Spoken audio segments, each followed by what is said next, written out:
Now we're going to talk about the four main classes of chemical reactions.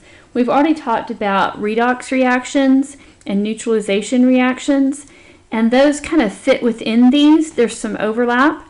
For example, we said neutralization are a type of double replacement, and redox reactions overlap with combination, decomposition, and single replacement sometimes.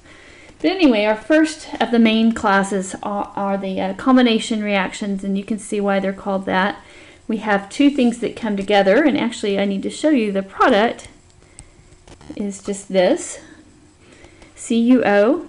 And so you can see why it's a combination reaction. We have two parts coming together to make a smaller one.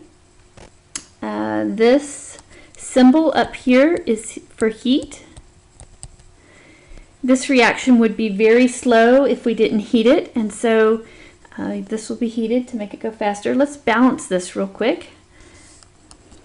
So when we balance, we want to make sure everything that all the atoms that are in the reactant are the same number of and types of atoms that are in the reactant are in the product. And so here I see that there are 2 atoms of oxygen in the reactants and only 1 in the product. So I'm going to put a 2 in front here.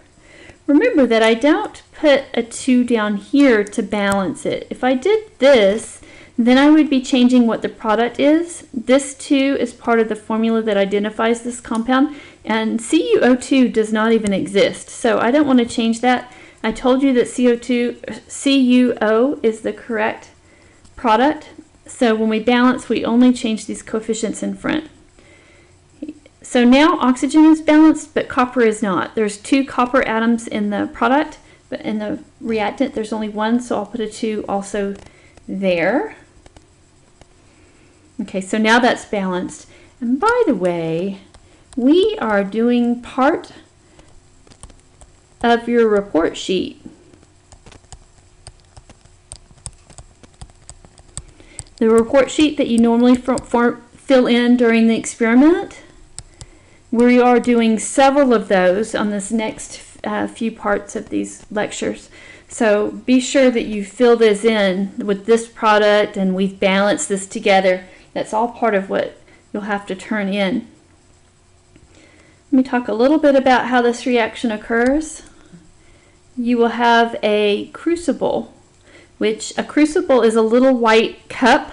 It's a porcelain cup, and you will put some copper gauze in the bottom, and then you will heat that on the Bunsen burner. It will get quite hot, and when it heats, oxygen from the air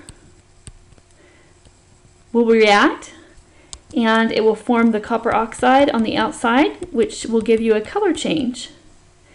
So one thing you'll notice that happens in this reaction is that the mass of the copper actually increases as the oxygen from the air bonds to it, makes its mass go up.